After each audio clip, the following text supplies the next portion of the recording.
അമ്മയിലെ പൊട്ടിത്തെറിയിലും ഭരണസമിതിയുടെ രാജിയിലും ഒരിക്കലും പോലും പരസ്യമായി പ്രതികരിക്കാനോ മോഹൻലാലും മമ്മൂട്ടിയും തയ്യാറായിരുന്നില്ല. ഇരുവരും സംസാരിച്ചാൽ പ്രശ്നങ്ങൾ അവസാനിക്കുമെന്ന് അംഗങ്ങൾ ഒരു സ്വരത്തിൽ പറഞ്ഞുവെങ്കിലും താരങ്ങൾ മൗനം തുടർന്നു. ഇരുവരുടെയും പൂർണ്ണ പിന്തുണ തനിക്കാണെന്ന് പ്രസിഡന്റ് ശ്വേതാമേനോൻ അവകാശപ്പെട്ടപ്പോഴും ഇരുവരും അത് തള്ളുകയോ കൊള്ളുകയോ ചെയ്തിരുന്നില്ല.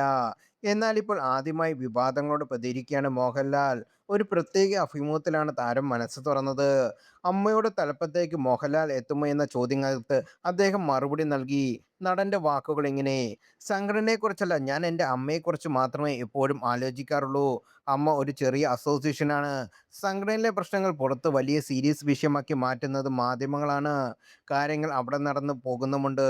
ഒരുപാട് നല്ല കാര്യങ്ങൾ നമ്മൾ അവിടെ ചെയ്യുന്നുമുണ്ട്. എന്നാൽ ഒരു മാധ്യമവും ഇതിൽ വാർത്തയാക്കുന്നില്ല. എല്ലായിടത്തും ഉള്ളതുപോലെ പ്രശ്നങ്ങളാണ് സംഘടനയിലുള്ളത്. അതിൻ്റെ ഈഗോ എന്നൊരു വാക്ക് ഞാൻ ഉപയോഗിക്കുന്നില്ല. എപ്പോഴും അങ്ങനെയാണല്ലോ. ഒരാൾ വന്നു കഴിഞ്ഞാൽ നെക്സ്റ്റ് ഡേ ഇതിനെ ശരിയാക്കാൻ കഴിയില്ലല്ലോ. ഗവേണൻസ് എന്ന് പറയുന്നത് ഒരു പ്രോസസ്സാണ്. അതിന് സമയമെടുക്കും. അപ്പോൾ അതിൽ വന്ന ചില തെറ്റുകൾ ആയിരിക്കാം. അത് എല്ലാവരെയും കൂടി അങ്ങോട്ടും ഇങ്ങോട്ടും നിന്ന് ശരിയാക്കാൻ ഉള്ളതേ ഉള്ളൂ.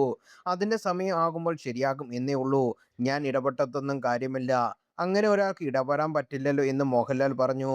മോഹൻലാൽ രാജിവെക്കാനായിരുന്നു ലാലേട്ടൻ വേണ്ടിയിരുന്നില്ല എന്നെങ്ങാണ് എല്ലാവരും പറയുന്ന ചോദ്യത്തിന് ഞാൻ അവിടെ ഉണ്ടായിരുന്നെങ്കിൽ കുറച്ചുകൂടി അസൗകര്യമാണ് എന്നായിരുന്നു ചിരിച്ചുകൊണ്ടുള്ള മറുപടി. അങ്ങനെയാണല്ലോ, കുറച്ചുകൂടി ഫോക്കസ് ചെയ്യാം. എത്രയോ പേർ പറഞ്ഞിട്ടുണ്ട് ദയവ് ചെയ്ത് അങ്ങോട്ട് പോകരുതെന്ന്. കാര്യം നമ്മളെ ഇഷ്ടപ്പെടുന്ന ഒരാൾക്ക് നമ്മളെ ഇങ്ങനെ അബ്യൂസ് ചെയ്യാൻ ഇഷ്ടമാവില്ല.